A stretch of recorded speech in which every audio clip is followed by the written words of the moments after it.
Hi friends, இந்த வீடியோவில் என்ன பார்க்க போகிறீங்கன்னா, நம்ம சென்னை சேப்பாக்கம் ஸ்டேடியத்தில் நடந்த ஒரு ஈவெண்ட் தான். என்ன ஈவெண்ட்டுன்னு பார்த்தீங்கன்னா, சிஎஸ்கே நடத்தின ரோட் 2026. இந்த ஈவெண்ட்டுக்கு நாங்களும் போயிருந்தோம். வெரி இன்ட்ரெஸ்டிங்காக ஜாலியாக இருந்துச்சு. டைம் போனதே தெரில. இது சாயந்தரம் 4:30 மணிக்கு ஆரம்பிக்கும்னு சொன்னாங்க. அதே மாதிரி ஆரம்பித்தாங்க 4:30 மணிக்கு. ஃபஸ்ட் ஈவெண்ட் என்னென்னு பார்த்தீங்கன்னா, நம்ம ஃபேன்ஸுக்காக சிஎஸ்கே பிளேயர்ஸ் எல்லோரும் கிரவுண்டுக்கு என்ட்ரி கொடுத்தாங்க. பாருங்கள், ஒவ்வொரு பிளேயர்ஸாக என்ட்ரி ஆகிறாங்க. இவங்க என்ட்ரி முடித்ததும் பார்த்தீங்கன்னா, வேர்ல்டு கப் வின்னர் நம்ம தலை டோனி ஃபேன்ஸுக்காக ஸ்பெஷல் என்ட்ரி கொடுத்தாரு. பாருங்க, டோனியும் கிரவுண்டுக்கு என்ட்ரி ஆகிட்டாரு. டோனி என்ட்ரி முடிஞ்சதும் மேட்சுக்கு எப்படி ப்ராக்டிஸ் பண்ணுவாங்களோ அதே மாதிரி நம்மளுக்கு சிஎஸ்கே பிளேயர்ஸ் லைவாக ப்ராக்டிஸ் பண்ணி காமிச்சாங்க.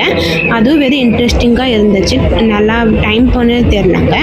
அப்புறம் பார்த்திங்கன்னா, நம்ம ஓஜி பிளேயர்ஸ் ஒவ்வொருத்தராக வெல்கம் பண்ணாங்க. அதில் பார்த்திங்கன்னா பிராவோ என்ட்ரி ஆனார். அப்புறம் இவர் என்ட்ரி முடித்ததும் சின்னத்தலன்னு நம்ம சொல்கிற சுரேஷ் ரெய்னா என்ட்ரி கொடுத்தாரு.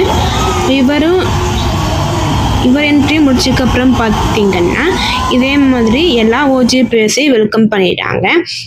அப்புறம் பார்த்திங்கன்னா, ஓஜி பிளேயர்ஸ் மேட்ச் வச்சாங்க ஃபேன்ஸுக்காக. அதை பிராவோ பேட்டிங் பண்ணார்.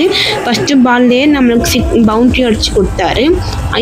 அவங்க பேட்டிங் முடிச்சு பார்த்திங்கன்னா, சின்னத்தலை சுரேஷ் ரெய்னா பேட்டிங் பண்ணார். இவரும் ஃபஸ்ட்டு பேட்டிங்லேயே பவுண்ட்ரி அடித்து கொடுத்தாரு. இது சும்மா ஃபேன்ஸுக்காக ஃபன் மேட்ச் மாதிரி வச்சாங்க. பார்க்க வெரி இன்ட்ரெஸ்டிங்காக இருந்துச்சு. அப்புறம் பார்த்திங்கன்னா, பிளேயர்ஸ் எல்லோரும் ஒவ்வொரு பொருளில் ஆட்டோகிராஃப் போட்டு ஸ்டேடியம் சுற்றி வாக் போனாங்க. அப்படி போகும்போது ரேண்டமாக பொருளெல்லாம் கொடுத்தாங்க. அதுவும் வெரி இன்ட்ரெஸ்டிங்காக இருந்துச்சுங்க பார்க்குறதுக்கு. இந்த ஈவெண்ட் முடிச்சதுக்கப்புறம் பார்த்திங்கன்னா, இது வரைக்கும் வாங்கின எல்லா கப்பையும் ஒவ்வொரு பிளேயராக வந்து ஸ்டேஜில் வச்சாங்க. அதுவும் நல்லா இருந்துச்சு பார்க்குறதுக்கு. இது முடிச்சதுக்கப்புறம் நம்ம சிவகார்த்திகேயன் வெல்கம் பண்ணாங்க. அவர் வந்து எல்லாரும் பற்றியும் பேசினாங்க. மெயினாக பார்த்திங்கன்னா, நம்ம தலை டோனியை பற்றி பேசினார்.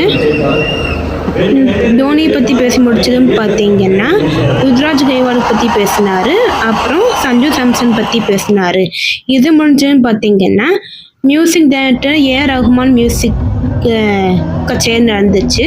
அதில் நம்ம தலை டோனிக்கு டெடிகேட் பண்ணுற மாதிரி நீ சிங்கம் தான் சாங்கு பாடி நல்லா வைப் பண்ணாங்க. அதுவும் நல்லா ஜாலியாக இருந்துச்சுங்க. இது ஈவெண்ட் முடிஞ்சதுக்கப்புறம் பார்த்திங்கன்னா, லாஸ்ட்டாக கிரவுண்டில் வான வேடிக்கையெல்லாம் போட்டு ஈவெண்ட்டு நல்லபடியாக முடிச்சு வச்சாங்க. நம்மளுக்கு டைம் போனே தெரிலங்க. இது நம்ம நல்லா ஜாலியாக என்ஜாய் பண்ணோம்.